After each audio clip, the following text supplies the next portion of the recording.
This is Tool Talk Radio, broadcasting from the Brown Refrigeration Studios. You can call or text us at the Big M Roofing and Remodeling Hotline at 901-683-0989.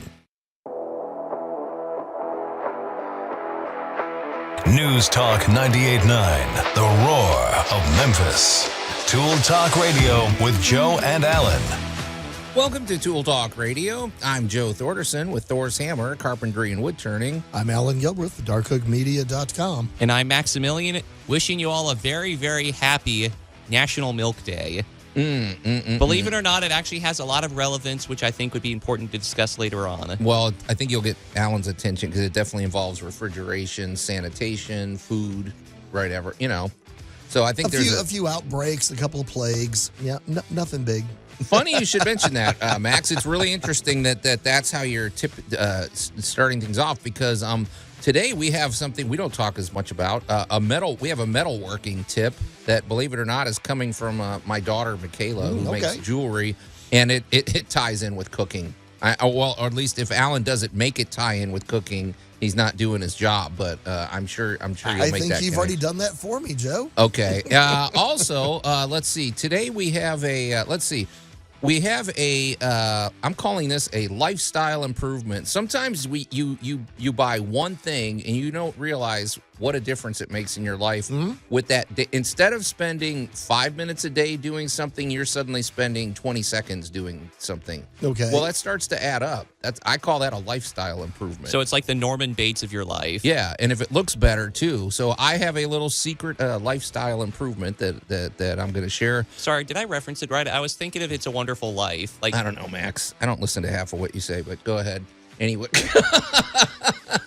I'm sure it's fine. So, also, if you go to our Facebook page, which I should have referenced earlier, go to @ToolTalkRadio. You will see a couple of posts that we've made. One of them is our great moments in building history. I mean, poor Southern California, poor LA. They're having a tough time right now with all the fires, and we wanted to so we thought we'd focus a little bit on some architectural design that came right out of Pasadena. It's as simple as it could be, but it's a hugely influential architectural design called Bungalow Court. And if you go to our Facebook page, you'll see a couple of really nice examples of that. And so we want to talk about that, and it's spilled over and it's influenced other architectural ideas too.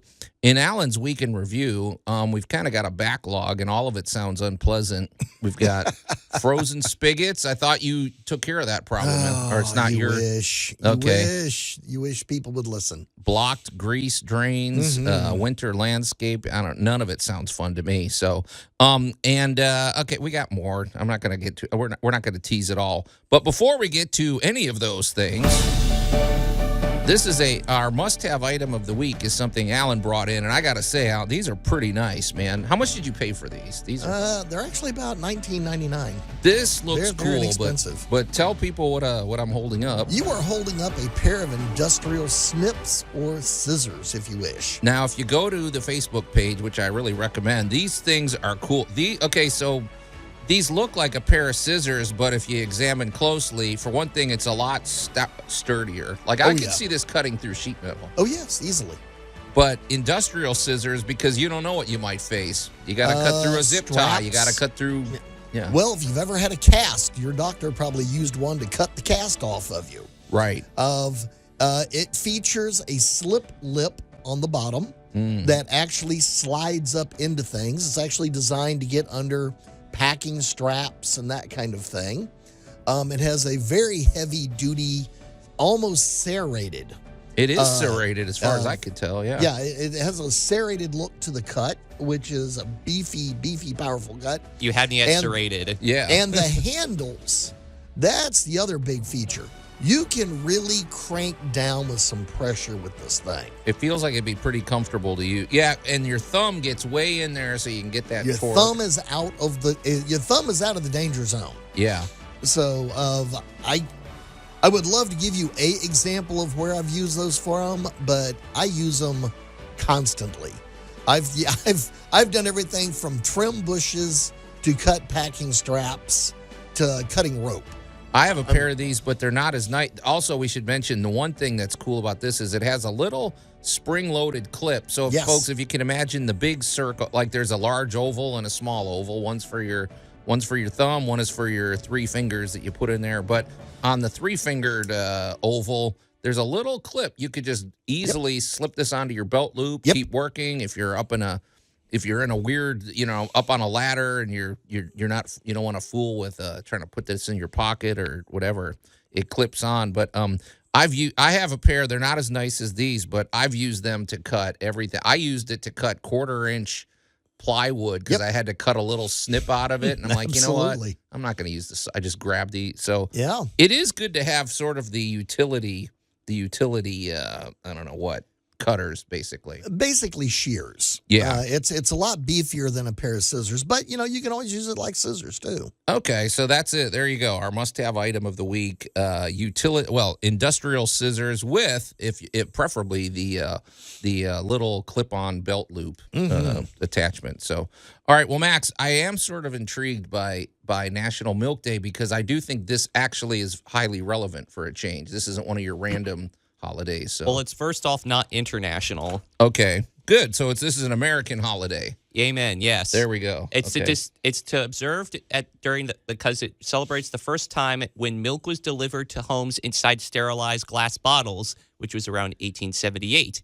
Because back in the day, conditions for storing milk were, let's just say, unsanitary and lackluster. I have a very interesting anecdote from when I was in high school, and we learned about this book called The Jungle, which talked about all the terrible things that the industries were doing back in the day. For example, adding chalk to milk.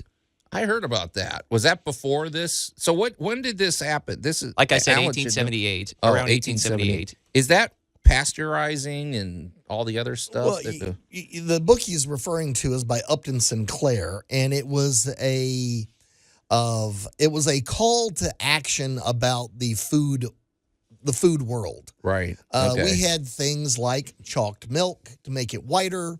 One of the most famous horrible things to do to your food was back during the we'll say the highlight of the pirate years when the East India Tea Company was operating, because the English were buying lots of tea, and a lot of the Asian countries they were getting it from were trying to impress them, so they painted the tea a better green.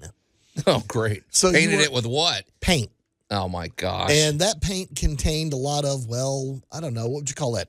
Oh, yeah, arsenic. Yeah, poison. So they were Who knows poisonous, which is why America and England now like dark tea instead of green tea. Just to kind of give you a quick idea of, the unpasteurized milk was a great way of transmitting anything from cowpox to salmonella.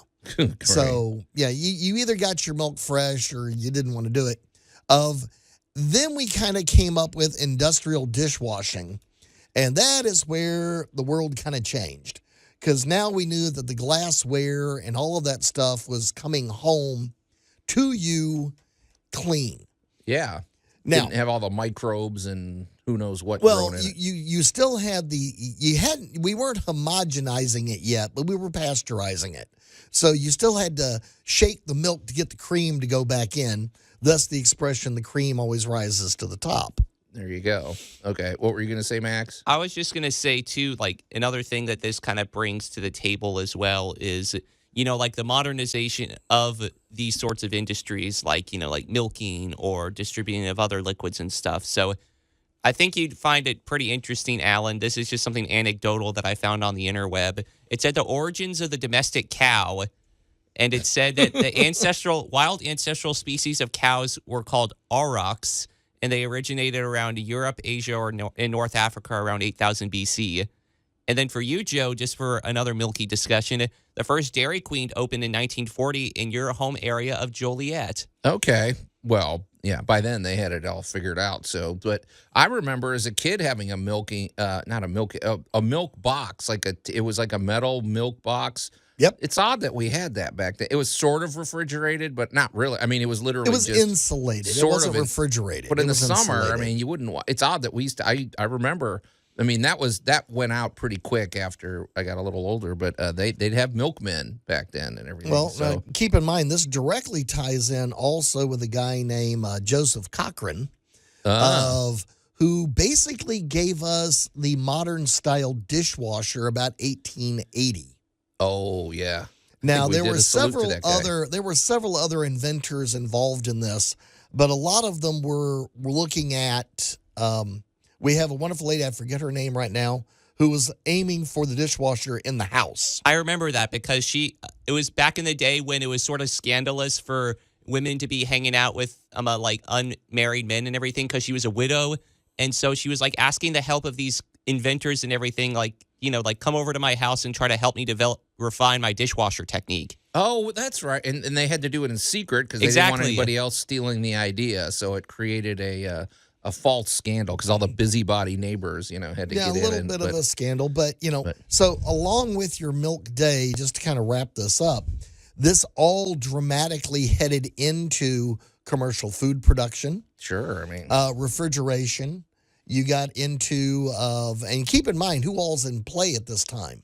You're around 1880. You're in the Kellogg's and the Post and the Bird's Eyes and all these names we know today were all on the cutting edge of trying to figure out how to get your food to you safer. Exactly. So we hope everybody's going to be out there celebrating National Milk Day. I mean, unless you're lactose intolerant. Right.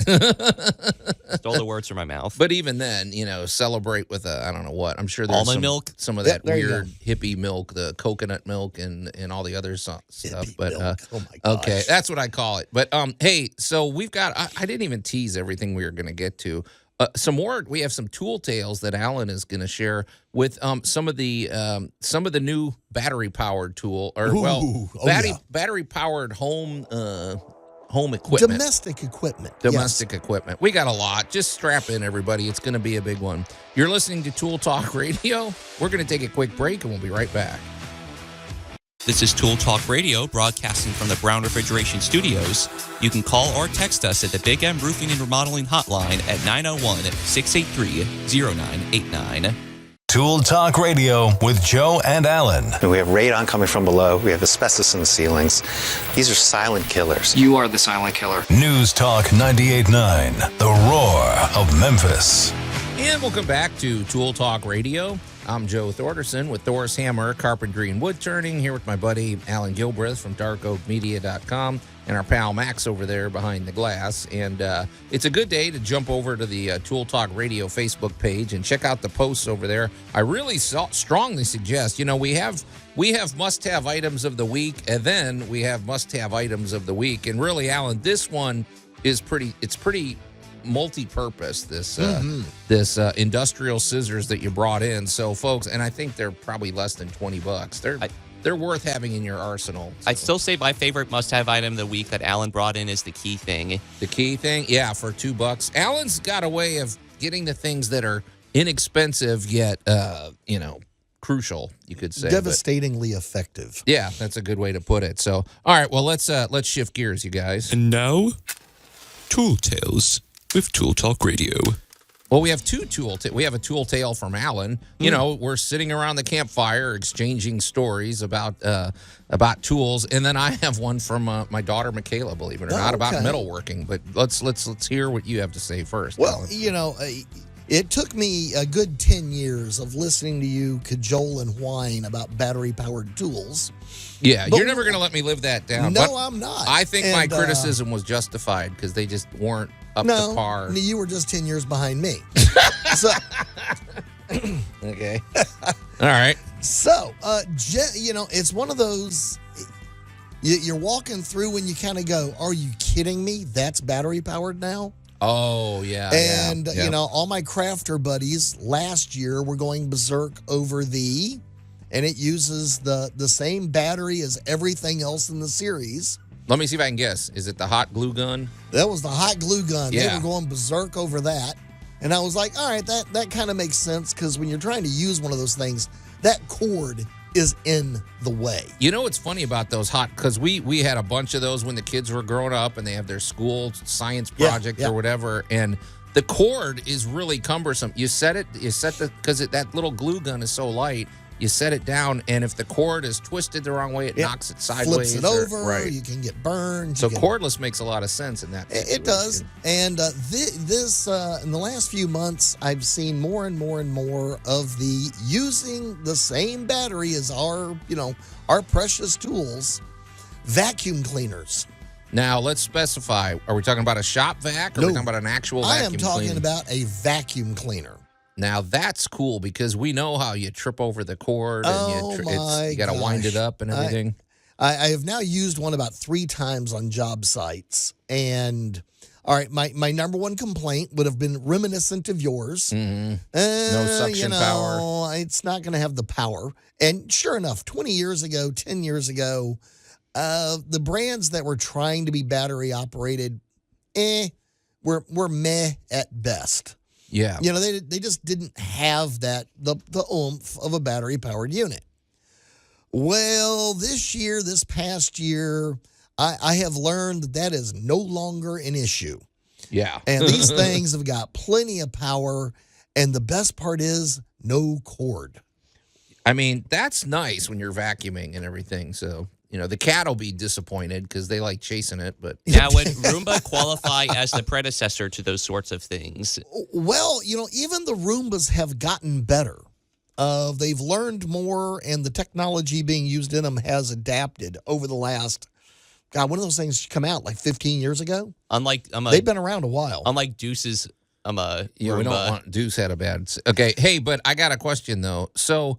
Are these okay? Because we have our battery powered lawnmower that we use. Yep. Now that's a heftier. That's the 40 volt.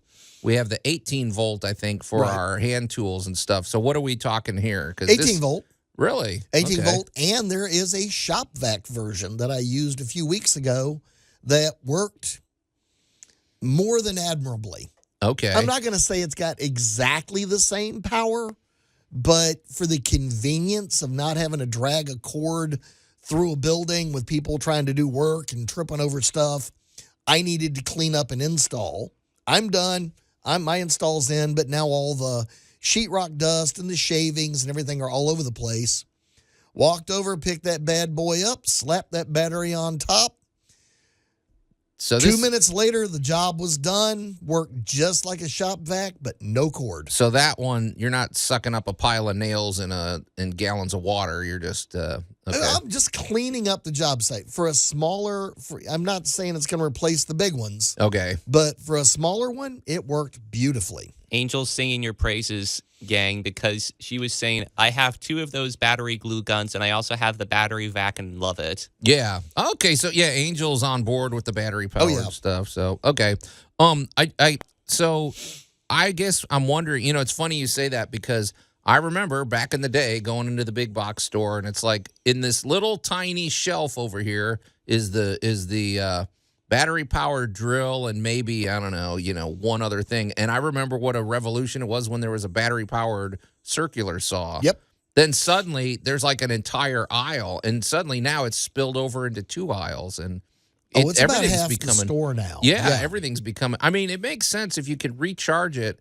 I think there's going to come a day where just a lot of these little batteries and things that we throw out are going to be replaced with rechargeable batteries or just rechargeable equipment, which probably isn't a bad thing. I have to imagine it's not good for the environment and everything, all those alkaline batteries that we're tossing. There's a lot of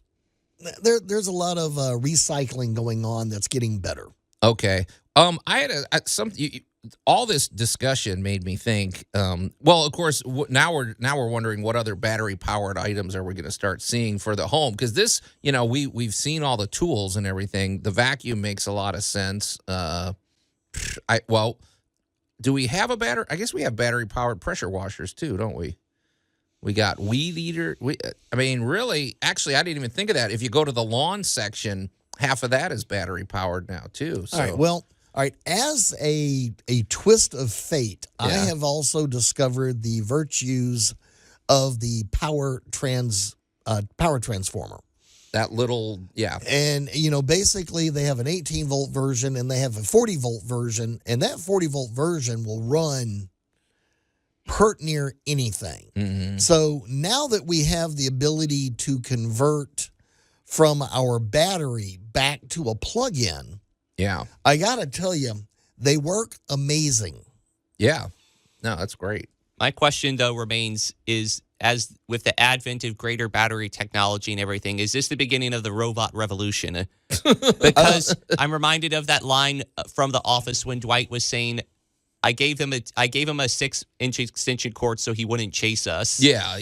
So they can't take over. Well, that's true. Now they're battery powered. They can recharge and they can. Every major of manufacturing firm out there, from Honda all the way over, is introducing some form of robotic implement this year. So 2025, by the end of 2025, expect to see robots at your local big box store. So you're telling me that Roomba walked in order for the Killbot to run? Okay, very good. Well, I'm putting that on a T-shirt. The Killbot was designed when the cat started riding the Roomba. Okay. So, I don't know that I love the idea of robots running around yet either. I mean, I'm sorry. Battery powered, okay, you got me. I'm on board. Recharging, good. I don't know about the robots. That's I'm not on board yet with that. So. Well, we'll see. Especially if they get good at carpentry and they start putting me out of business. So. We'll find out. Okay. Hey, all of this has got me thinking about something though, Allan, and we're probably I wanna dive into it a little bit when we come back. But for many months or for many a couple of years, we were talking about home batteries. Yes. I haven't been hearing about those as much anymore. Am I just not in the loop? But you haven't been listening. Okay, because I have feelings about the home battery that have evolved since we first started talking about it, and I think we should dive into that too. And then we're going to hear about Michaela's metalworking tip. We got a lot to get to, folks. You're listening to Tool Talk Radio. We're going to take a quick break, and we'll be right back. This is Tool Talk Radio, broadcasting from the Brown Refrigeration Studios. You can call or text us at the Big M Roofing and Remodeling Hotline at 901-683-0989. Tool Talk Radio with Joe and Allan. Everything that has transpired has done so according to my design. News Talk 98.9, the roar of Memphis. And welcome back to Tool Talk Radio. I'm Joe Thorderson with Thor's Hammer, Carpentry and Wood Turning, here with my buddy Allan Gilbreth from darkoakmedia.com and our pal Max over there behind the glass. And the Facebook page, it's a good day to get on there. We have a couple of cool posts. If you go to @Tool Talk Radio over on Facebook, and one of our listeners, Barbara, just sent me a message. This is the beauty of technology. It's amazing how fast you can do things, Allan. She had a question about where she can purchase this must-have item of the week, the industrial scissors. And Barbara, if you check, I just sent you a reply. There's actually a phone number you can call that you can do for that exact model. For that exact model, it's a really good one. So thanks for chiming in, Barbara, and thanks for getting involved in the conversation. So if you're just tuning in on Tool Tales this week, Allan was not marveling. You were just noting the fact that the battery powered section of our big box stores is expanding, and really it's almost taken over, you could say. And you were noting that vacuum cleaners are becoming wireless now. I mean, cordless, basically. Yeah. Rechargeable batteries. I'm not opposed to that. Those things, you always trip over them. They're kind of a hassle to wind up. This one, you just flip out, change the battery and everything. And I wonder if it saves, I don't know how much of a savings unless you're vacuuming, 8 hours a day, but on your electric bill, but I'm sure it's not a bad thing. Well, of course, the thing for me is out on a job site, it's not always convenient. Right. There may not be a wall socket in that room yet. Right. Exactly. I mean, honestly. So being able to just go get the equipment, bring it in, get the job done, and get the equipment out of the way is massive. So, I'm thinking about the home use of this. I'm trying to remember vacuuming the stairs and that cord trying to kill you the entire way up and entire way down. Right. And now I'm going, this, like you and I've talked about this many times. The moment you find the tool that changes the experience of the job, On a it's daily basis, absolutely yeah. shocking that now something you hated to do, now either you don't mind doing or you actually look forward to getting it done. Right. Yeah. Yeah. I have an even more trippy question. Uh-oh. Do you think charging, because charging usually revolves around cords, do you think someday the idea of cordless charging will become even more prevalent? It's already prevalent. What you talking about? Your there's- battery charging your battery. Now we're getting to close to the robots building the robots. Yeah, Jeez. Okay. I don't know. That's right. Keep terrifying the co-host, Max. Yeah. Keep terrifying the co-host. Okay. Hey, I do. So, but anyway, before the break, what I teased with was the fact that, okay, if you've been listening to Tool Talk Radio for the last probably 4 or 5 years, I do know one of the things we've talked about is this idea of a home battery. And if you're not familiar with that, what that is, folks, imagine basically the way I compare it is my laptop computer. I have we all have laptops, and if you plug it in and it gets fully charged, you can unplug it and you can work basically off the battery power. Well, the home battery had a similar principle. You could either collect power from solar panels or your solar roof or whatever, store it in the battery and work off of that. Or in theory, I guess you could charge your home battery and then kind of power off of that for a while till it wears down. And then, of course, in an emergency, when you lose power, you have some backup power with your home battery. And I thought that sounded like the greatest thing ever. But I do have concerns, Allan, and this is what I was going to ask you, because, we've seen these electric vehicles, and once in a while there could be an accident, or sometimes there's not even an accident. It just the battery fails. And these fires, when you see these fires of a electric vehicle, they're pretty intense. I think they said those flames can be like 3,000 degrees and they aren't able to put them out. It's not like you can't spray water on it. You can't,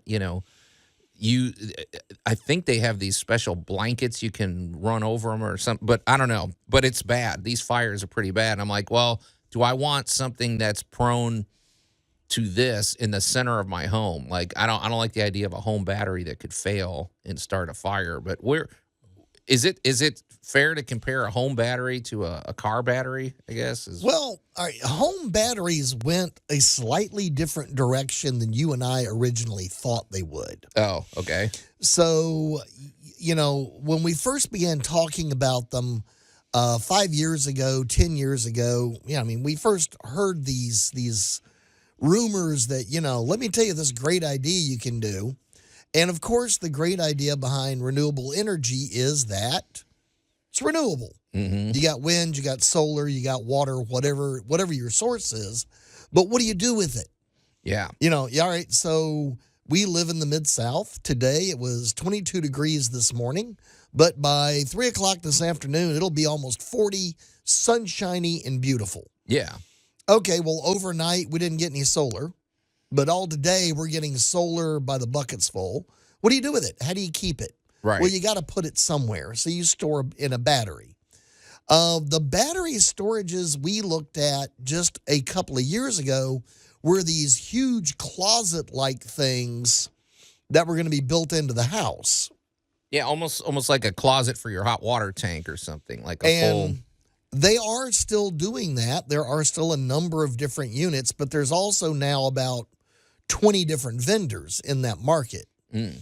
So the batteries are now smaller, lighter, and we're also, because of the different technologies for power inversion, these things are a lot smaller than I visioned they were going to be by now. Because you can now pop on to any online purchaser. You can go to any search engine and type in battery for your home, and 50 different sizes in prices from a couple of $100 to tens of thousands will pop up. And so they're there, and they all have different readouts. They all have different apps. So there is a different application for your quote unquote home battery than we imagined just 2 years ago. Well, I guess I'm wondering is the home battery, because we have power outages and We do.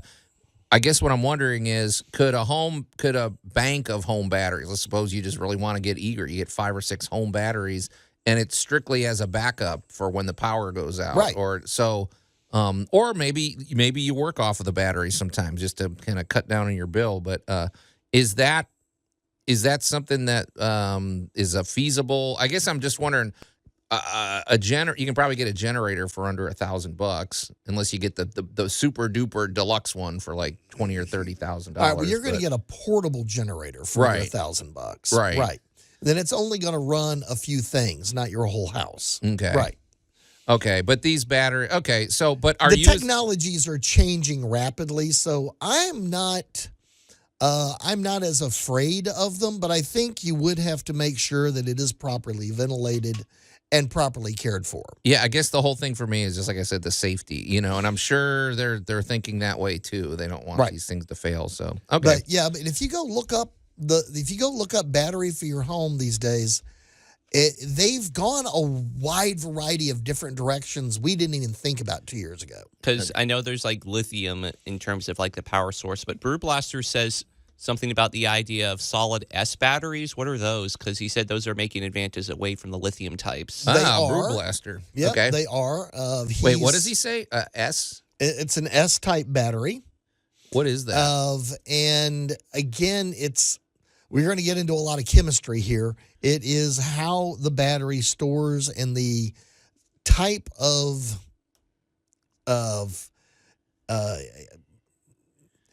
it actually uses sulfur. Oh, okay. It's just a different style of battery, different chemical makeup of the battery.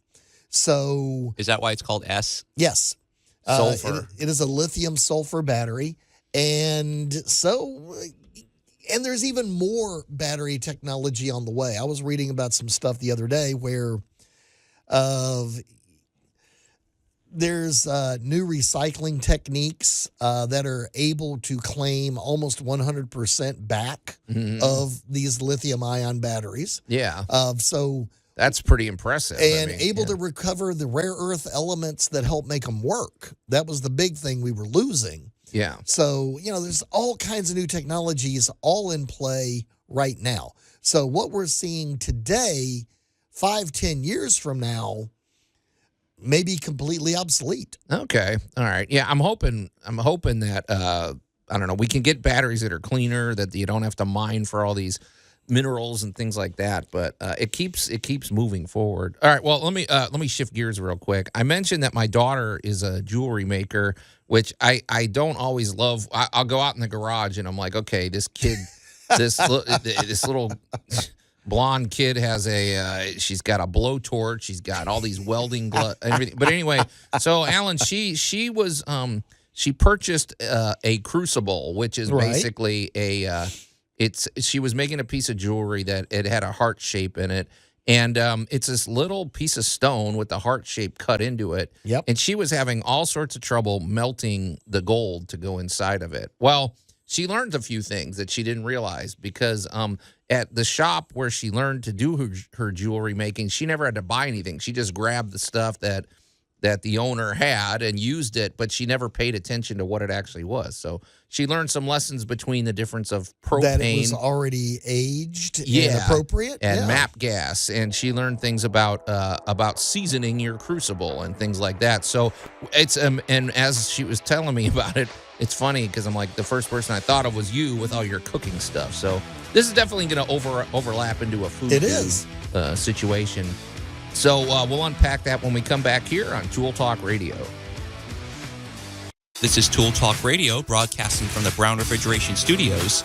You can call or text us at the Big M Roofing and Remodeling Hotline at 901-683-0989. Tool Talk Radio with Joe and Allan. This is what the holidays are all about. Three buddies sitting around chewing gum, huh? News Talk 98.9, the roar of Memphis. I don't know if you want to chew gum with milk, though. Yeah. Milk-flavored gum. And welcome back to Tool Talk Radio. I'm Joe Thorderson with Thor's Hammer, Carpentry and Wood Turning. Here with my buddy Allan Gilbreth from darkoakmedia.com and our pal Max over there behind the glass. And if you're just waking up and just tuning in, we want to wish you a happy National Milk Day, which is actually highly relevant. I mean, let's face it. We all need milk. Well, we all need calcium. We all need we all need strong bones. And up until 1878, getting your milk was a dicey affair unless you owned a cow and or a goat, I suppose. And don't even get me started if you existed before 8000 BC. Okay, all right. And so anyway, but on another, we're talking tools here. I mean, let's face it, this is Tool Talk Radio, not Cow Talk Radio. But before the break, I was talking about my daughter who was a jewelry maker, and she learned a few lessons, and I thought they were worthy of passing along because I think other tools this might relate, but she was basically she bought a crucible, which if you're wondering what that is, imagine a little piece of stone. It looks like a brick with a shape cut into it, and it on a bigger scale. If you ever watch like Lord of the Rings or something, when they're forging when all those orcs were forging their weapons and stuff, they filled them up into a crucible. Well, you get this thing red hot and. Then you have the metal in there, and in theory it should melt. Well, she was having all sorts of problems because she never really paid close attention to when she was working at a shop. The owner had all the tools; she just grabbed them. But she's learning now as she acquires these tools for herself that you have to pay close attention. So, Allan, for one thing, she was using propane gas tanks in the blowtorch. Right. Well, we discovered that propane doesn't burn nearly as hot as MAP gas. It's MAPP gas. Yes. Which is significant. I mean, it's it's half the temperature. Propane gas, you would think you just take some fire and you melt stuff, but no, gas burns hotter. Yeah. And so that was the first thing. But then she also learned that because what was happening is the metal was getting a little gunked up or it would stick. And she learned that you have to season your crucible with borax. She had this little powder. Mm-hmm. And isn't borax like a bleach or something? It is a naturally occurring chemical that we originally, you would know it best as a washing powder.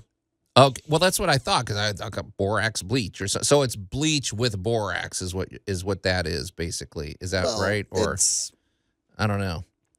It's a naturally occurring chemical that we have used in laundry for a while. Well, it made sense to me because what it is basically there inside that stone. There's little pores and stuff, and yes. You need to get rid of those pores, or you need to fill them in with something. And apparently, this overlaps with cooking. This is exactly what you do with a pan, right? I was telling Allan, isn't this the same thing that you do with a cast iron skillet by seasoning with salt? Yeah, isn't there something like this? So it's exactly the exact same thing. So, all right. So, for all of you crafters out there, and there are a lot of you, sure. let's talk about your ceramic crucible. Okay. If you have ever thought about making jewelry or getting into something like that, it's shockingly easier than you think, and you get into stuff like wax casting. Which is where you make something out of wax and you put it into sand, and then you pour a hot metal into it, and the wax boils off, and you get left with an impression of whatever the wax was.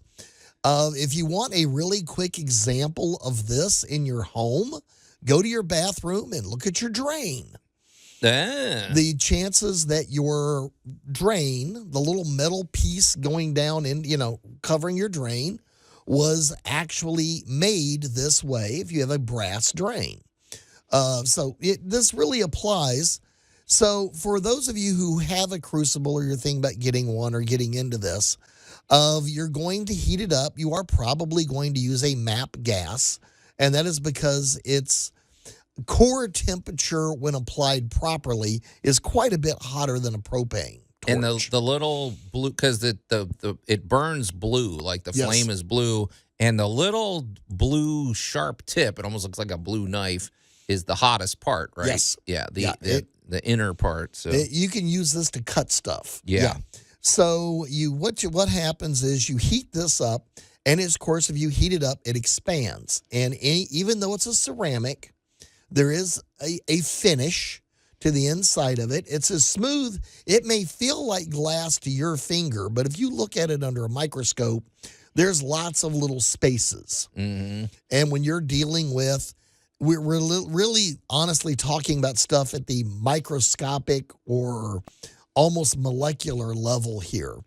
And what you can do is melt a little borax into that, which will fill all the little natural cavities and give you a smooth, glassy finish that your metals will now not tie into. And everybody's thinking, well, why am I ever going to, if you've got anybody in your house that plays a wide variety of games, from Warhammer to D&D to all kinds of stuff, they all have little figurines. And they make them out of lead or tin, or then you have people that love to work with gold. Sure. Well, I got news for you, too. It's like when you're teaching your kids to work with Play-Doh or other things, sometimes, now, okay, it doesn't involve necessarily getting a blowtorch and melting hot chemicals. However, there's always this trick of having the proper surface, again, like if your Play-Doh little shaper is all gunked up and it's dirty and it's whatever, it's not going to give you a clean shape. But it also might make sense to wipe it down with a little something that gives it that extra smoothness so that it cuts the shapes you want. I'm imagining this overlaps into your cooking stuff, right? I mean, well, and I'll throw in a little tip for your plastic toys. Yeah. Of guess what else is made out of similar plastics? The dashboard of your car. Oh, very good. So, you know those little Armor All cleaners and stuff that you can get that restore your plastics? And, there you go. They work good on those too.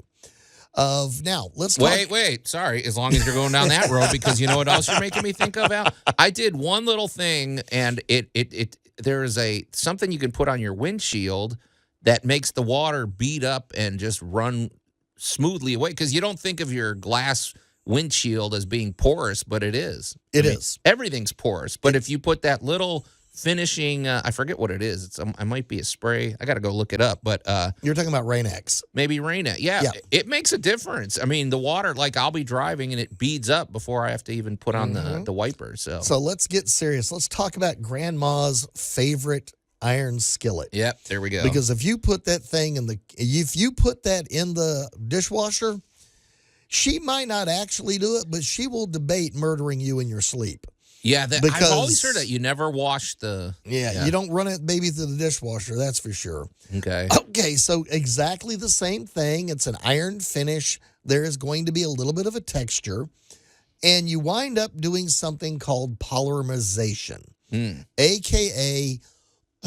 we're going to burn a little oil into these little spots so that food can't get down in there and stick. There you go. Yeah.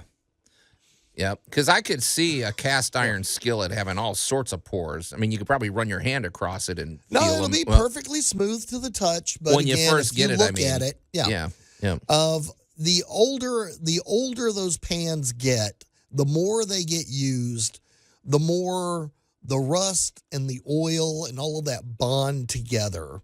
And you wind up with a quote-unquote seasoned pan, which just basically means it has more or less become nonstick. It is at its peak operating capability, and a well-seasoned pan will last, honestly, generations. Oh, yeah, and they get handed down to generations. So, there are people in the Mid-South, I promise, that are using 100-year-old or older cast iron frying pans. Yeah, if you are, get in touch with us. Let us know. But hey, guys, hour one is in the can. But stay tuned. We have a lot coming up on the second hour of Tool Talk Radio. This is Tool Talk Radio, broadcasting from the Brown Refrigeration Studios. You can call or text us at the Big M Roofing and Remodeling Hotline at 901-683-0989. News Talk 98.9, the roar of Memphis. Tool Talk Radio with Joe and Allan. And welcome back to Tool Talk Radio. I'm Joe Thorderson with Thor's Hammer, Carpentry and Wood Turning, here with my buddy Allan Gilbreth from darkoakmedia.com and our pal Max over there behind the glass. And if you're just tuning in, I would definitely go over to to Facebook and go to @Tool Talk Radio and check out the posts we've made over there. Coming up, we have our great moments in building history. We're trying to showcase a little attention on our friends in Los Angeles. There's a architectural design that came out of there called the Bungalow Court, which has actually been a very it's very humble and a very simple architectural design that's actually been hugely influential. And it's there's a lot of thought that goes into this, and so we're thinking of our friends in California right now. Also, we're learning about seasoning metal. My daughter actually had some metalworking tips, which she learned through a series of a few failures. But hey, that's how we learn, and we're learning all about seasoning your crucible. And so check that out. But I don't know. There's a lot more. There's a lot more coming up. So we've got a full hour. But before we get to any of that, let's switch gears, Max. So let's switch gears, Max. Okay, fine.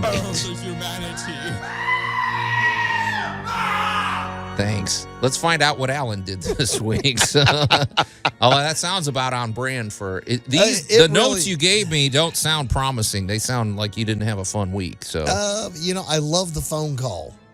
The phone rings, you pick up the phone, and somebody goes, "Thank goodness you answered." Can I just give you a little constructive criticism? Here's your problem, Allan. You own a pickup truck, for one. You know how to fix things, and you let everybody know that. People know you know how to fix things, and you answer your phone.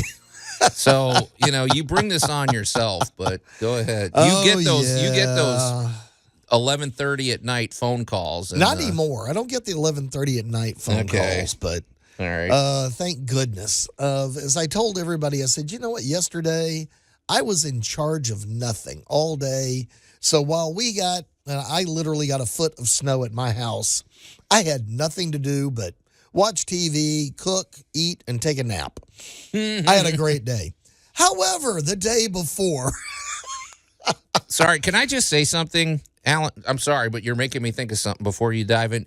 The way you describe that is really funny because we had snow. We're calling it a snowstorm. We had 6 inches of snow. I've seen worse storms, let's face it. But the way you put that, you said you had no responsibility. Nobody could ask you to do anything because I was not. You were snowed in. I just wasn't responsible for anybody's property or anything for an unusual state of existence. Well, a couple of years ago, I got hernia surgery, and I remember specifically, I was talking to my daughter, I'm talking to my wife, and they're like, "Well, how you feeling?" I said, "This is awesome. Nobody can ask me to do anything. I don't have to fix anybody's problem. All the doctors are saying just rest and get some, and sleep." I'm like, that doesn't happen in my daily life. People are, I'm always responsible for something, and if you're out there, I know you know the feeling. So you have to get snowed in before you think. Yeah, I wasn't snowed in. I just didn't have any place to be or go, and nothing exploded. Okay. Anyway, sorry to interrupt. However, Friday. Yeah, Friday. The temperatures did go down to 20. And for anybody that has listened to us over the last 5 years, we promote things like, covering your spigots. Yep. Replacing them if they leak. Quit dripping water. You're wasting water. You're wasting resources. You're wasting money. Spend the extra money like you did and get the freeze proof. Oh, my gosh, yes. Yeah. But I get the panicked phone call of the back spigot is gone. Water is spraying everywhere. What do I do? And, I shocked everybody with a $6 semi-fix because I'm not a plumber. I don't have all the tools a plumber has. Yeah. But until the plumber can get there, we need to get the water to quit gushing out of the back of the house, right? This was a spigot that froze. This is a spigot that froze. At least it's going outside, though. It's outside. Yeah, okay. But water's spraying everywhere. It's going to get, what was it last night, 22 degrees? Yeah. You don't want water spraying everywhere at 22 degrees. So water's spraying everywhere. So I swing by the big box store, walk back to the hose department, and, they carry the little splitters so you can have like 2 hoses instead of one. Yeah. They have little shutoffs on them. Okay, well, water's spraying out of the back of the house. I open up both valves on the little hose splitter, screw it on to the spraying spigot. Water is now spraying out of the little splitter, and now you just shut off the splitter. Voila. Okay, now wait a minute. Now, not to nitpick, could you have achieved the same thing with just a cap? Or would it not give you the seal that you want? Well, the cap would have worked great, but here's the problem. I would have had to have gone and gotten of course, nobody but me seems to own a water key. Oh, yeah. So then you got to turn off the water because now you're trying to cap something that has pressure. Yeah, that would have been messy. Water, You'd have been and it's soaked. spraying everywhere. And I've done it. I mean, if you In a have to pinch, do it, you could do it. You got to do it. You know, you can ram it up there hard enough and push hard enough to get it to thread up. And eventually you'll get that water to quit spraying all over you. But this was the quick, cheap, easy fix. That it's not actually a fix. It's not even a good Band-Aid. But now you don't have water spraying out of the house everywhere. In theory, sorry, Alan, I'm not nitpicking, but okay, I'm giving options for our homeowners. So Yes. Okay, because basically what failed was whatever mechanism makes the faucet stop the water. Well, you could have screwed a hose into it with your garden sprayer, and if you don't turn it on, it's effectively doing the same thing, right? Exactly, but it's winter. So I don't want to fill a garden hose up with water and have it split. Okay. Okay. So what I want to do is be able to get rags and stuff packed into that little frost cover and get this thing insulated, or at least get the water shut off. And on one house I did last year, I actually went and got an extension cord and put heat tape on it. Okay. So just to keep it from freezing and cracking and going again. So just as an option, if during these winter months when we have some 24-degree nights and low temperatures like that, if you do lose a spigot, and what happens when you look, especially if you buy one of these little splitters for your hose, you can look inside of it and see the little ball joint that turns, that lets the water out and stops the water. Yeah, there's not much between that. It's really, your spigot is a really mind-bendingly simple device that works perfectly. It's beautiful. But if you get ice up in there, ice is so powerful, it can bend that metal. Right. And eventually you begin leaking, and now you have water. And now if you got more water, it's going to continue freezing and expanding, letting even more water out. Or worse, bursting a pipe like you had. Did these friends not cover their spigots? They had it covered and all that stuff. It's just really, really old. Okay. All right. It happens. This is. And if you don't have it tight either, or if the foam isn't completely sealed. If it wasn't completely covered, the cat knocked it loose, the dog chewed on it, whatever. But this was a quick, easy fix to just stop the problem until you can get a better solution. Okay. Translation, get a new spigot. And I am the biggest proponent of the new frost-free spigots that you've ever seen. They as long cost as you you're a taking little it extra. off. Yeah. They cost you a little extra, but oh my goodness. This is one of these things where I don't have to worry about this problem next year because I fixed it this year. Right. Yeah. Okay. What else did you? Because this other note here doesn't look too pleasant. Well, and then the other one is, and this was this was another friend with a kitchen mishap of accidentally burned the cornbread. Okay. Accidentally burned the cornbread. So rather than throwing it in the trash, they decided to run it. Guess where, Joe? Yeah. Down the disposal. Well, they don't listen to the show, obviously. They don't. Oh, my gosh. And of course, they put a doughy substance that can expand when it's wet, and you shove it down the drain. And you put it down oh, my gosh. So I had to break out my trick with the shop vac and reverse engine and get that stuff out of there. Now, does corn have different properties than standard bread that makes it better or worse to extract? All right, it's easier than rice. Rice is the absolute worst. Yeah. But Because that's a soft clog, too. Oh, rice just is sticky. Yeah. Cornbread, it wasn't too bad to get loose. So we got it done. And then, of course, I showed them, all right, if you're going to do something don't do this, but if you're going to do it, make sure you run enough water to keep it all the way down the system. Flush it out. So I like your vacuum solution, though. Get rid of it. So, all right, well, Allan's week, hopefully next week will be a lot better. But, hey, coming up in our Great Moments in Building History, this is cool. We're going to talk about a Southern California architectural design called Bungalow Court. This is Tool Talk Radio, broadcasting from the Brown Refrigeration Studios. You can call or text us at the Big M Roofing and Remodeling Hotline at 901-683-0989. Tool Talk Radio with Joe and Allan. Floor feels a little gritty here. Yeah, we ran out of floorboards there, so we painted the dirt. Pretty clever. News Talk 98.9, the roar of Memphis. And welcome back to Tool Talk Radio. I'm Joe Thorderson with Thor's Hammer, Carpentry and Wood Turning, here with my buddy Allan Gilbreth from darkoakmedia.com and our pal Max over there behind the glass.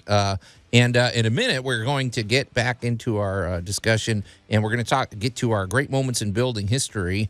Before we do that, though, we want to talk about our good friends over at Brown Refrigeration, who I have to believe are busy. I don't know why I keep saying that. They're always busy. We know that. That's why they're an institution around this country. But in certain, let's face it, if there are those periods for a little bit of time where you don't need your HVAC because you can open the windows and get some fresh air. But what is that, like 4 weeks out of the year? The rest of the time we need something. Or days. Yeah, exactly. So, but so in other words, what you need is you need your HVAC provider is to have a relationship in the sense of you're going to be seeing them regularly on ideally, get them out once or twice a year to inspect your system, to tune it up, to do a little preventative maintenance, and to help you anticipate the shape of your HVAC system. If it's working properly, it basically pays for itself. But also, they are all about, for one thing, using the latest technology. They use trained systems. They also use the Remy Halo system to provide you the cleanest air possible. And the Remy Halo system is a very affordable upgrade to your HVAC system. It basically takes the UV power of the sun so that it turbocharges the air in your home, where every surface that the air lands on, it's cleaning it with cleaning particulates. So, but also you want a company that has for one thing, Brown Refrigeration has been around forever. They have a great business model. They have a great business culture over there. They have great technicians. Allan, you got those guys on speed dial. Usually, I know. Yep. And they answer their phones. We love the folks over at Brown Refrigeration.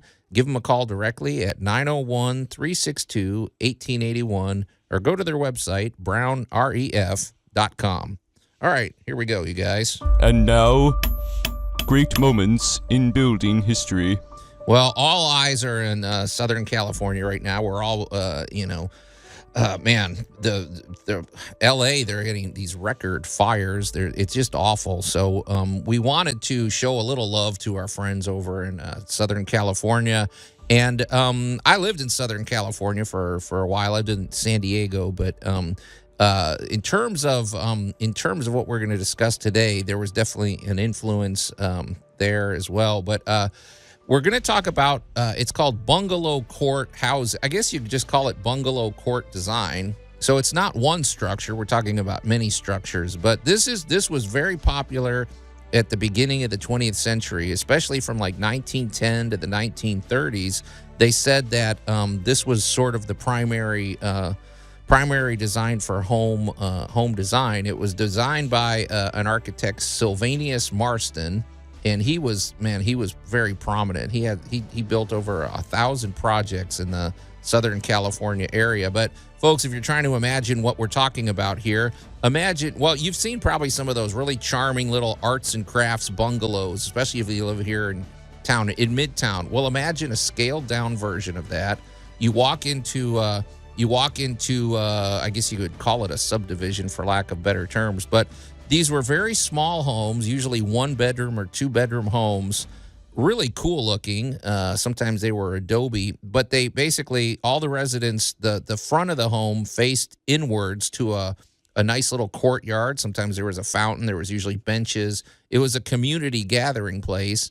And then they had a very small backyard or back porch. But what it created was an affordable solution. So you're not living in some apartment. You know, you have your own home, but the maintenance is minimal because you have a very small yard. Everybody shares the space in the front, and it creates a real sense of community.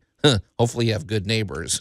But, you know, even if you don't, sometimes that's a way to I've had neighbors where at first I didn't like them, and we became friends because you're forced to interact. So, But anyway, Allan, the bungalow court design is really cool, and it's very charming, and it's spilled over. It's influenced all sorts of, I mean, we see it everywhere now, but I remember specifically, when I lived in San Diego, I would visit, you know, some friends lived in bungalow courts, and I just liked the vibe. It was really nice, kind of a, you know.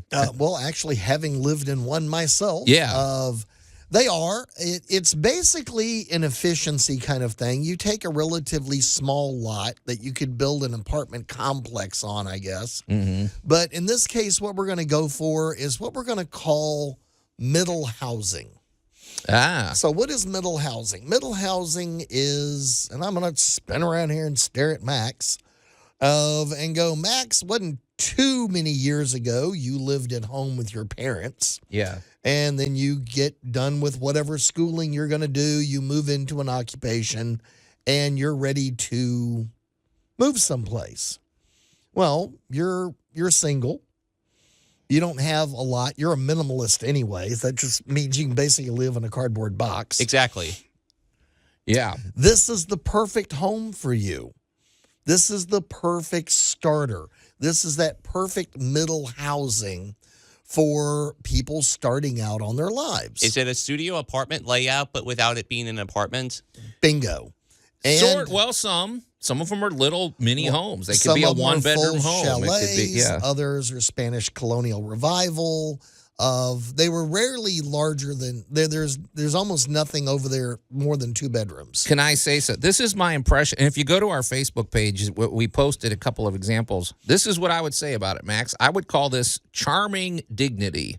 You have the dignity of your own home. You have the pride of your own home, but you're not burdened with a giant lot of huge mortgage and whatever. But you also have a little bit of privacy. You don't have a neighbor connected to you. You don't have somebody living above you. Right, right. So you're not worried about the pipes above you bursting and taking out your ceiling. And there's usually some sort of landscape feature. You might have palm trees in there. You might have something to make it.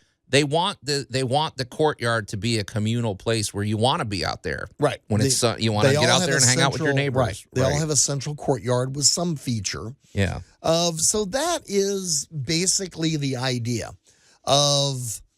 They were huge in Pasadena.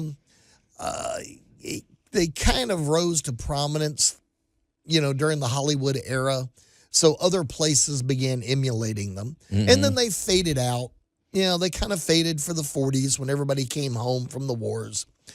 But we fast forward now up to the 80s and 90s, and suddenly communities are going, this isn't a bad idea.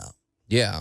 Again, they're small buildings. They're not going to break the bank to build 10 of them or 12 of them around a courtyard. And especially for like-minded communities. So everybody that lives here does macrame. No, well, seriously, I mean, you actually have little art communities like that where everybody that lives here has this common thread. Exactly. My question is can said bungalows be made out of, let's just say, more eco-friendly or recyclable or renewable materials? Bingo. That is why you're seeing the possibility of a 3D printed neighborhood now. Well, tiny home communities. A lot of them are built exactly like these bungalow courts. So, I mean, So a lot of communities throughout the country have kind of rediscovered what we're going to call middle housing. It's somewhere between renting an apartment, living in a rental situation versus an ownership situation. right, exactly. So, And it's affordable, it gets you in. And the other thing about these type of little small communities, they really let you discover what you like and don't like about home ownership. oh, before throwing you into a huge 4-bedroom and whatever home. Well, yeah, that's a good point. Yeah, you're like, okay, this is what it means to have a mortgage. And, my Saturdays during the spring are usually spent on a Saturday afternoon with a client, taking them to the big box store and explaining what you've gotten yourself into. Okay. It's blows my mind that, at this late time in the world, but when you walk in one of those stores, I mean, you think about it, they're intimidating. yeah. Have you painted before? Have you ever patched anything before? Have you cut the yard before? Right. A lot of people haven't. Yeah. But there's more to discuss about this. The bungalow court, it's a really unique, and I wonder if anybody out there has ever lived in a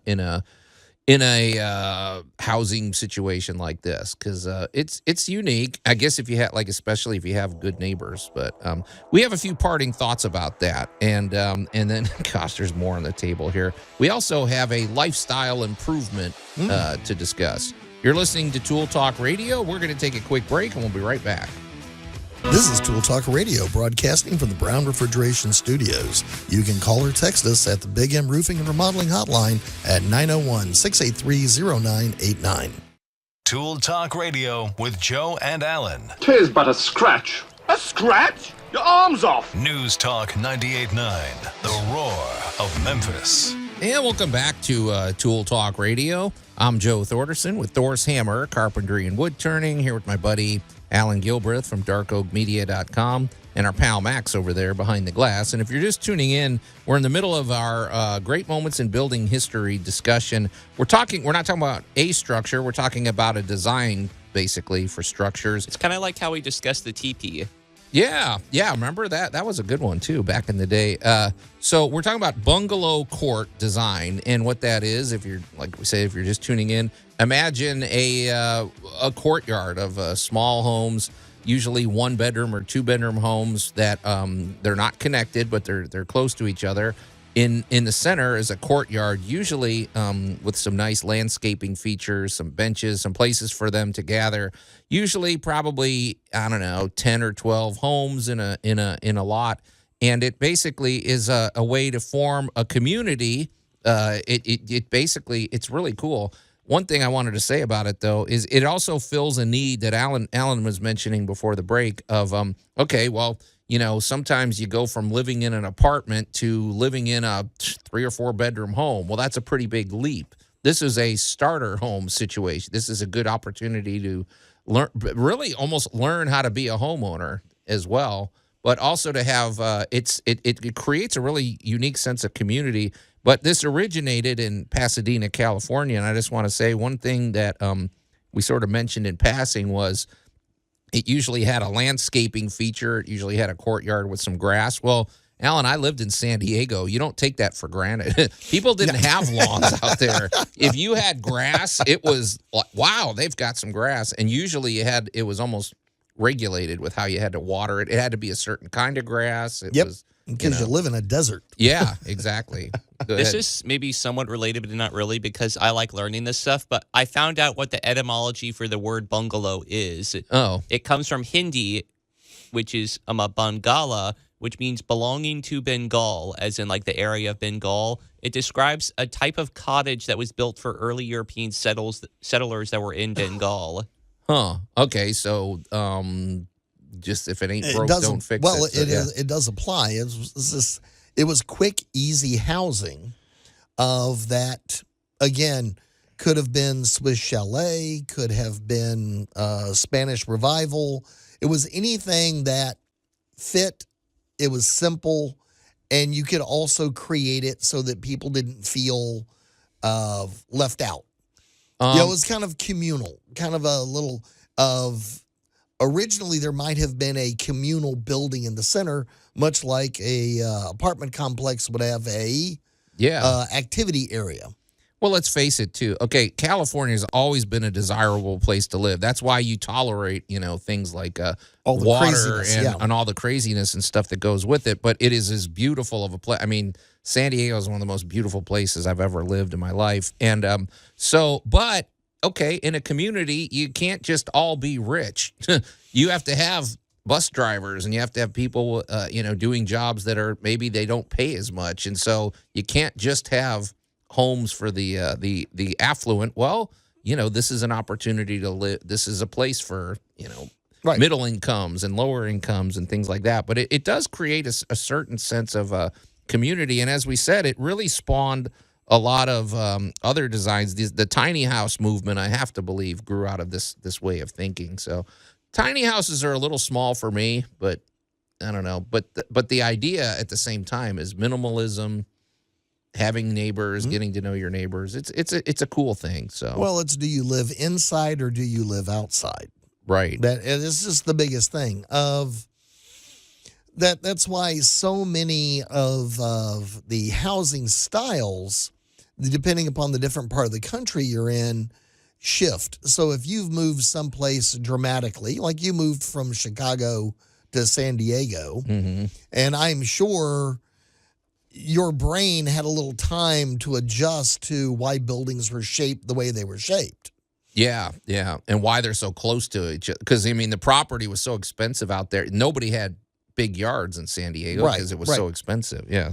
But Chicago, you also get 3 feet of snow. Right. You don't get that in San Diego. You have drastically different problems. When I lived in West Texas, you worried about, honestly, it becoming so dry that the dirt would pull away from your foundation.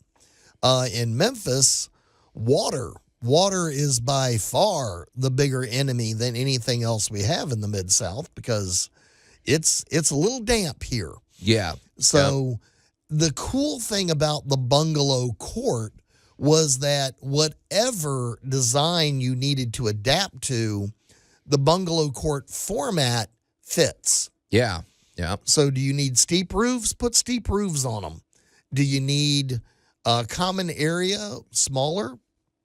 Don't put a big one in there. Right. Do you need, whatever the commonality is to it, that was the appeal and is still the appeal of the bungalow court. If you've ever lived in one of these, I would love to hear from you. I can tell you this, I had some friends that lived in those. And actually my last apartment in San Diego, it was an apartment, but I think there was 10 units. It was, for all intents and purposes, it was designed like this. There was a central, It was shaped like kind of a C-shaped. And so I did know my neighbor. You got to know him because you're looking right at him across the way. But what was interesting was the type of interactions you had. For example, one of mine, I can remember specifically, you had the 3 surfer dudes who crammed into a little 1-bedroom bungalow because they wanted to be close to the beach and do their surf. They didn't care. They were jammed in there. Across the way from them was the 68-year-old lady that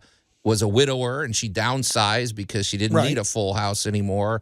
And it's really cool when you get people that of all these different backgrounds that become friends and watch out for each other and help each other. And basically, I like that. That's what I think of when I think of America.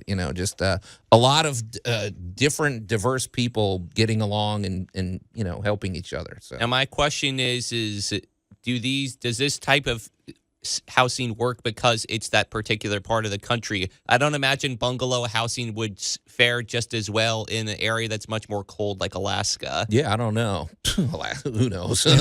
Alaska doesn't count. That's it. So you got to have a certain makeup to make it out there. But no, in general, I think it just depends. I mean, but it works. And like you said, you've seen it in Louisiana. You've seen it all over the place. Yes. Lived in it in Alabama. All right. Well, that's our salute. And, it's not a bad start. I wish we had more of that out here, honestly. I think a little bungalow community might be kind of a cool thing. So, all right. Well, let's shift gears. We've got, I don't know what we're calling this, but it's, I think we've talked about this in the as we get older, I know this for myself, I'm just marveling at how fast time goes. Like time is almost becoming on par with money for me in terms of the way I value it. I don't know about you. Is that kind of, I mean, you waste an hour here, 2 hours here. It's like you're not getting that back, and especially if it's doing something annoying. So well, yeah, I will freely admit that, and it's been a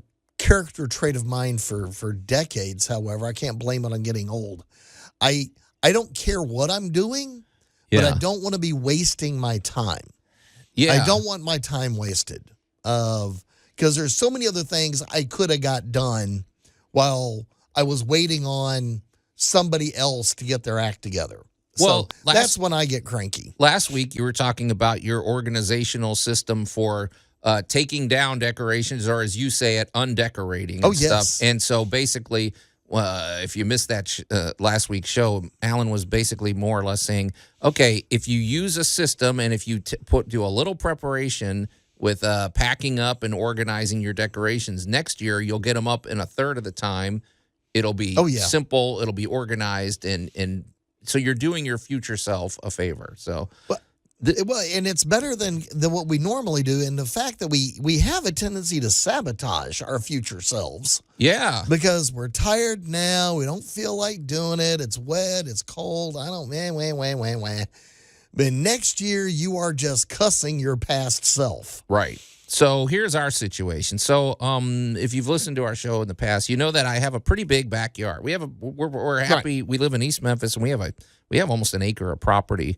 And so during the day, we want those. So and in the living room we have a really big. I guess it's not a picture. Well, I guess it is a picture window. It's got 3 big areas. And so in the day, obviously you want to have that open and look out. So for years we had curtains from ceiling, from almost up to the ceiling to the floor. So we're talking 7 or 8 foot curtains.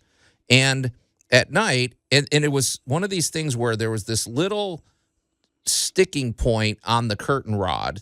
And every time you went to shut the curtain, it either snagged in it or it whatever. And it's one of those things, well, I'll get around to fixing it at some point or whatever. Well, we decided we're going to address this. And it's amazing what a lifestyle change it was. We basically said we are going to focus some attention on this window because it's something we use every day. And so what we did was we got rid of those curtains. Right. And we put in these what do they call them? Cordless, the cordless blinds with cellular shades. And that one change alone, for one thing, the living room feels twice as big as it did before because now we have this big, open, beautiful area. And also, when it's time to go to bed at night, it takes literally 5 seconds. It takes 10 seconds, and you got all the window shades closed. And now you're not fooling with you're not fooling with the hassle of that. So we have a few other things too. There's a lot of other benefits that come with cellular shades besides the simplicity of closing them. So we'll talk about that. It's a very minor lifestyle upgrade, but it's definitely an improvement. You're listening to Tool Talk Radio. We're going to take a quick break, and we'll be right back. This is Tool Talk Radio, broadcasting from the Brown Refrigeration Studios. You can call or text us at the Big M Roofing and Remodeling Hotline at 901-683-0989. Tool Talk Radio with Joe and Allan. Can't find my checkbook. Hope you don't mind I pay you in change. News Talk 98.9, the roar of Memphis. And welcome back to Tool Talk Radio. I'm Joe Thorderson with Thor's Hammer, Carpentry and Wood Turning, here with my buddy Allan Gilbreth from darkoakmedia.com and our pal Max over there behind the glass. And if you're just tuning in, we're talking about lifestyle improvements. Really, I would call these it's one of these things where it doesn't seem like a big deal, but it's definitely it definitely improves your life when you address it. And we're going to get back to that in a second. But it's funny because on that theme, we want to talk about our good buddy Jay Hill with Big M Roofing and Remodeling. I was just thinking about how much, this wasn't a minor lifestyle improvement. This was a huge lifestyle improvement. When I had, if you're new to Tool Talk Radio, you should know that back in the day before I met Jay Hill, every time it rained, even snow, because snow can leak and everything, I was dreading what was going to happen up above because my roof was in bad shape, and I knew it. And Jay Hill came along, and he solved a problem that was really just, I mean, this was a big deal. He helped you as well, Allan, and helped our buddy Brandon Olmsted. He's helped many people around the Mid-South because Big M Roofing and Remodeling, for one thing, they are always 5 stars with the Better Business Bureau. They're GAF Master Elite Installers. He's one of the top-rated roofers in this entire region of the Mid-South.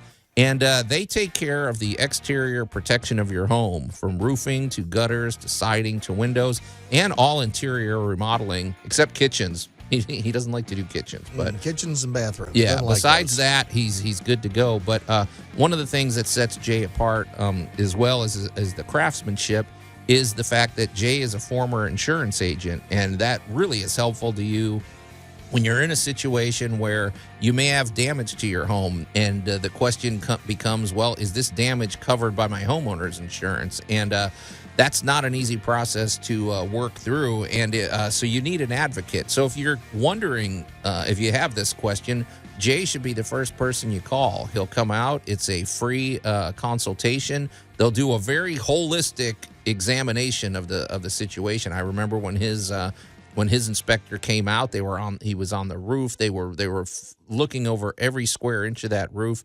And if there is a path forward with making a claim through your homeowner's insurance, they can help you with that. And that is an exciting prospect, because now what was a really daunting problem is a very manageable problem, and you're going to wind up with a roofing system that is so well made that they offer lifetime transferable warranties for these. GAF is state of the art. We love the business culture that Jay Hill has. We love we love the technicians that he has, all the installers. Everyone is outstanding. So, and Jay always encourages you to call him directly. You can reach out at 901-484-5645 or go to bigmroofingandremodeling.com. Well, before the break, what we were talking about was we had this daily annoyance in my home, right, Allan, for years. I mean, literally, we're probably talking 15 years. We had these curtains that we sort of didn't hate enough to just tear them down and get rid of them, but every day it was a hassle to take. They for one thing, they're huge, and the space, it just filled up the space. And we decided, you know what, we are going to go and get ourselves some of these cordless cellular shades, which is a really cool thing. You pull it down, it stays in place. You can lift it up at any point. And when you lift them up fully, they go. I mean, they take up like 2 inches at the top of the window. You barely even notice them. And because we definitely open our windows every day because we have a nice view and we want to look out. So, but when we took the curtains down, for one thing, the room felt twice as big, and also we're going down more of a minimalist road as far as our design aesthetic anyway. And when you open the blinds now, you barely even see them. But also, when we took those curtains down, Allan, we didn't realize how much dust can gather on those. Oh, yes. And but I was thinking about it. You know, we talk about time being a commodity, and it's like, okay, well, maybe who cares if it. So it might have taken us 2 minutes to shut the curtains back in the day. Now it takes us like 15 seconds. But you know what? It's still a nice little thing. You know, at the end of the day, you have this simple thing. But I was thinking of how many things we have in our home, like that sticky drawer that every time you open it, it comes off the rail. You got to put it back in place, or maybe you're the only person in the house that knows how to do that. So sometimes the door is just hanging out. All these little annoying things, really, they take away the peace in your home, you could say. I don't know. Well, when you just buckle down and address them, it really makes your life better. Well, so, I look at that as the accumulated death of 1,000 cuts. Boom. There you go. Not any one of them is the deal breaker, but you've accumulated and become used to these tiny little failures. Mm-hmm. Yeah. And one thing that happens after the first of the year, every year, is occasionally you're fed up with them. And now you have an excuse. It's a new year. Right. I'm not going to take this anymore. Yeah. I'm not going to tolerate this. And a lot of people They call the the second week of January Quitters Week. Oh, where you give up on your gym membership and you give up on all those great. They give up on all those great of resolutions things that you said you were going to do. Right. I, however, like it if you quit being annoyed. What do you mean? Well, all right. So that chair has drug for 2 years. Go get a cushion and go get one of those little cushion thingies and put it on there. Yeah. And now it doesn't drag. It is shocking what happens when you massage your space just a little bit. And just pick a day, Saturday afternoon at 4. Saturday at 4, I'm going to do one thing around the house. You know what it reminds me of? Okay, you just made me think of it, but I think we can mention this. There's that famous financial advisor, Dave Ramsey. He talks about the debt snowball. Maybe you have the annoyance snowball. You do. Like if instead of just like not addressing that sticking door or these ugly curtains or the whatever, maybe make a list and say, okay, we are going to chip away at these constant annoying things. And when you do it in a systematic way, suddenly you're going to look back because next year those are gone. Now you have new annoyances. But well, it's always think about your future self. Right. And this isn't anything, whether you rent, whether you own, whether you're doing crafts, it doesn't matter. And this is pretty dramatic especially for tool talk. One of the biggest phrases in tools is take care of your tools and your tools will take care of you. Yeah. Don't just sling it in the box. Right. Did you wipe it down? Did you oil it? Did it need a little this? Did you put the batteries back on the charger? Did you, don't just chuck it into the back of the, so many just tiny little things that when you need it, your past self left you a present. Yeah, exactly. Yep. And that's a kind of an exhilarating feeling. I know that I talked about the thing with our convention, having it organized. And then this year it was so easy to set up. It saved me. I probably did it in, half the time. Right. And it's because last year I took the trouble to do it. And just like with your friends, with your packing up your holiday decorations next year, you're like, wow, we have this little surprise. Now, instead of, spending 8 hours, we're going to do this in 4 hours. Then we're going to go out to dinner afterwards or something. And speaking of that, one of the things that surprised everybody the most was when I threw my last little hissy about how to put it in storage. Because I remember distinctly what we put up first and what got done last. Right. And so I was going to put it back in the shed in the exact opposite order. And everybody thought I was crazy, but next year I'm going to be smarter than a fox. There you go. And write it down. Get yourself some Sharpies, label things, but okay. Well, another well-rounded and interesting episode of Tool Talk Radio's in the can, but it's time to get out of here, you guys. So on behalf of my buddy, Allan Gilbreth, and our pal Max over there behind the glass, I'm Joe Thorderson. Thanks for listening, and we'll see you next week. Now go drink some milk.